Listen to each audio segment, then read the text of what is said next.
ప్రభు అయిన యేసుక్రీస్తు నామములో నూతన కృపా కార్యక్రమం ద్వారా మీకు అందరికీ వందనాలు చెల్లించుకుంటున్నాను.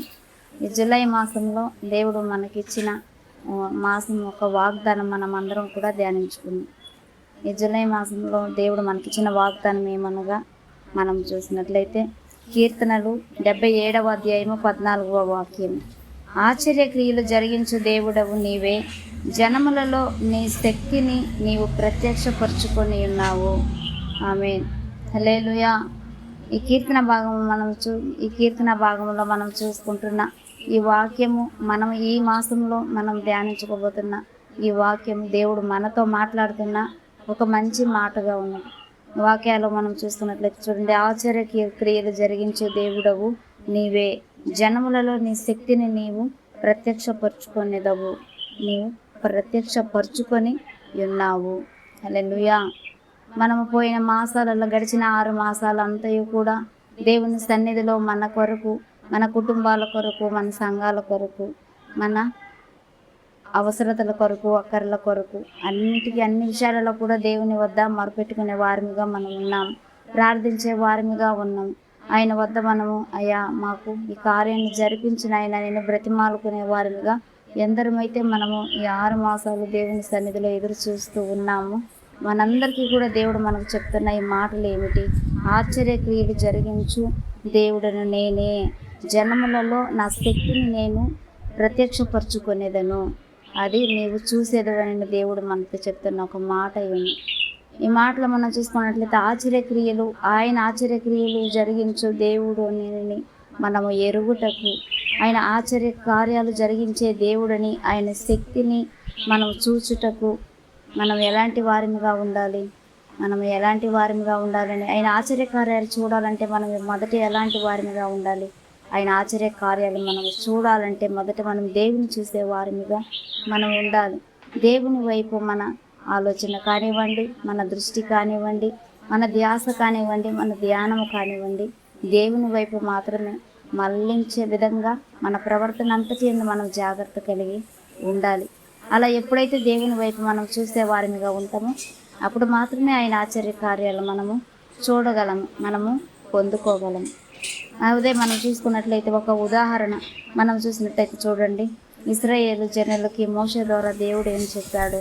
ఇశ్రాయేలు జనుల్ని ఆ ఐగుప్తు బానిసత్వంలో నుండి వారిని కానానికి నడిపించే సమయంలో ఆయన ఆ అరణ్య మార్గంలో ఆ జనులకు చెప్పిన మాట ఏమై ఉన్నది? ఈ దినాన మిమ్ము మీరు శుద్ధీకరించుకొనుడి, మిమ్ము మీరు పరిశుద్ధపరచుకొనుడి. ఎందుకు? రేపు మీరు ఆశ్చర్య కార్యాలు చూచుటకు. ఈ దినాన్ని మిమ్మల్ని మీరు పరిశుద్ధపరచుకొనుడి, వెంటనే మీరు ఆశ్చర్య కార్యాలు చూసేదరు, నేనే దేవుడు నన్ను మీరు ఎరుగుదరు అని ఆయన చెప్పిండా? ఆయన చెప్పలేదు.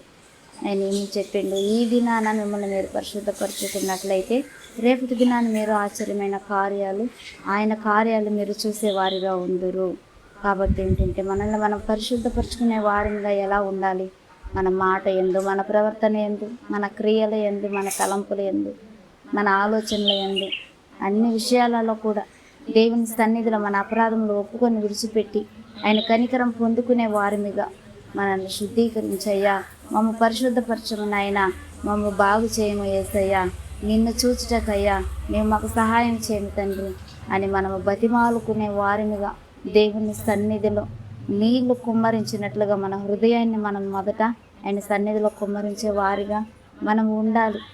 అలా మనం ఉన్నట్లయితే మాత్రమే మనం ఆ కార్యాలను, ఆయన చేసే కార్యాలను మన ద్వారా అనేక మంది చూసి జనములలో ఆయన గొప్ప కార్యాలు మనల్ని బట్టి అనేక మంది ఎరిగే రీతిగా, గ్రహించే రీతిగా, చూసే రీతిగా దేవుడు గొప్ప కార్యాలు, ఆశ్చర్య కార్యాలు జరిపించే దేవుడు మనకు తోడై ఉంటాడు.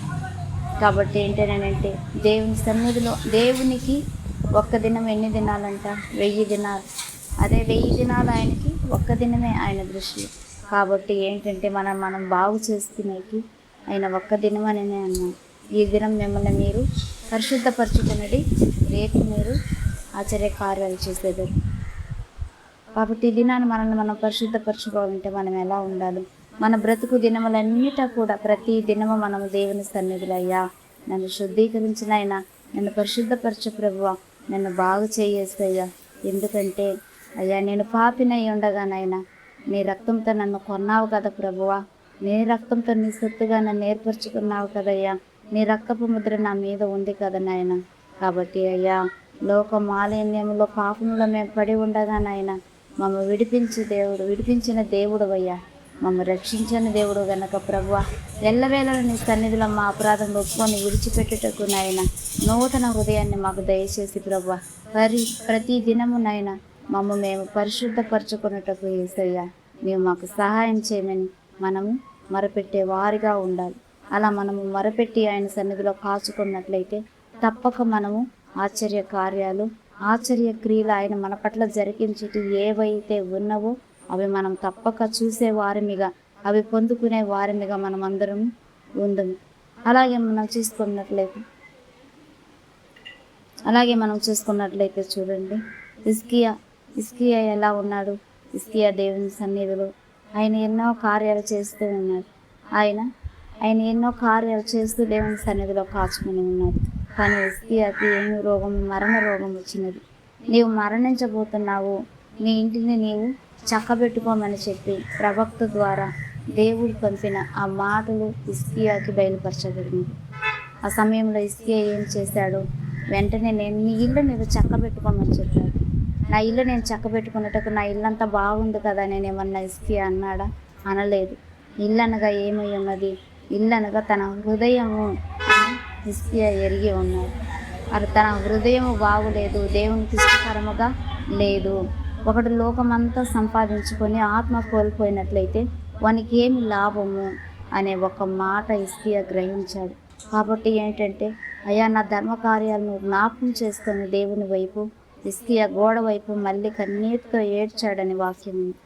అలా కన్నీటితో ఏడ్చినప్పుడు ఏమిటి, అయ్యా నేను ఎన్నో కార్యాలు నాయన నీ నామము నిమిత్తం నేను చేస్తున్నాను, కానీ నా హృదయము పరిశుద్ధపరచబడలేదు ప్రభువా, నా హృదయం బాగులేదు నాయన.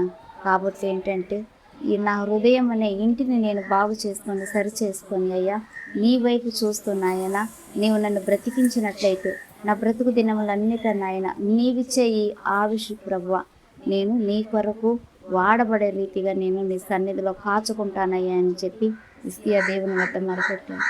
కాబట్టి ఏంటంటే ఇస్కియా కూడా తన హృదయం అనే ఇంటిని బాగు చేయమని, శుద్ధీకరించమని, పరిశుద్ధపరచమని అడిగాడు.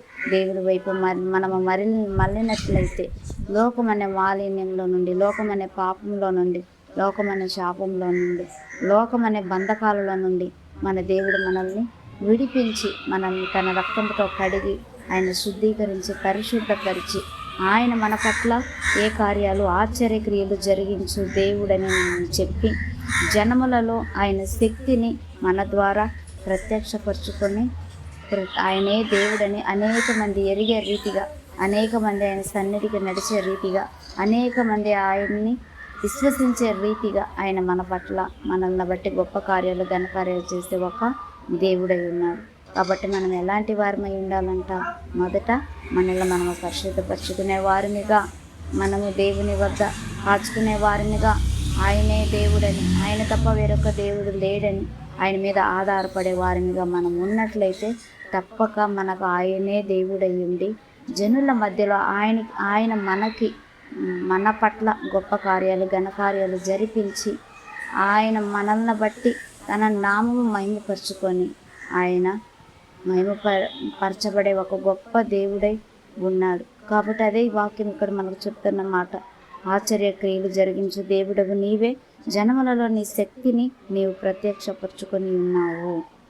మనల్ని బట్టి మాత్రమే అక్కడ ఆ మాట వస్తుంది. ఎందుకు?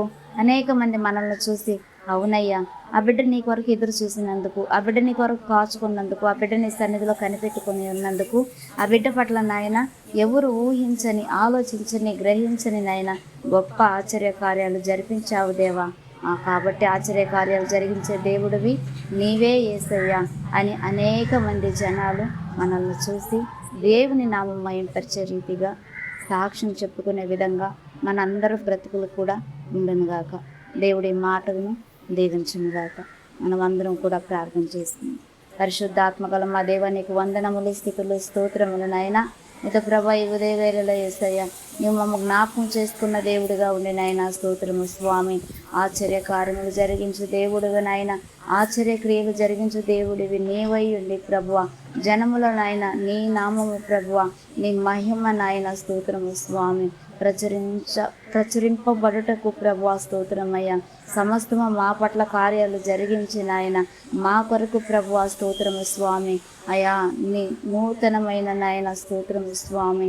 అయా కృపని మా పట్ల ఉంచి ప్రభా, మా కొరకు నీవు కల్వరి శిలువలో బలియాగమైన దేవుడు అని నాయన, మహాచర్యమైన కార్యములు మా పట్ల జరిపించే దేవుడు అనేక మంది ఎరిగే రీతిగా స్వామి.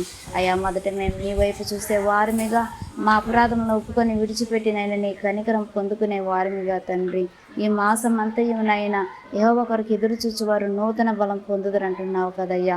నీ కొరకు ఎదురు చూసిన ఆయన నీవు మా పట్ల జరిపించబోతున్న ఆశ్చర్యమైన కార్యములు నాయన స్తోత్రమయ్యా. ఆశీర్వాదాలు దీవెనలు మేము పొందుకొని చుండగా ప్రభువ, జనములలోనైనా నీ నామము ప్రభువ, నీ మహిమ నాయన ప్రత్యక్షమై తండ్రి నీవే దేవుడు అని అనేక మందినైనా నీ వైపు మరలబడుటకు నాయన స్తోత్రం స్వామి.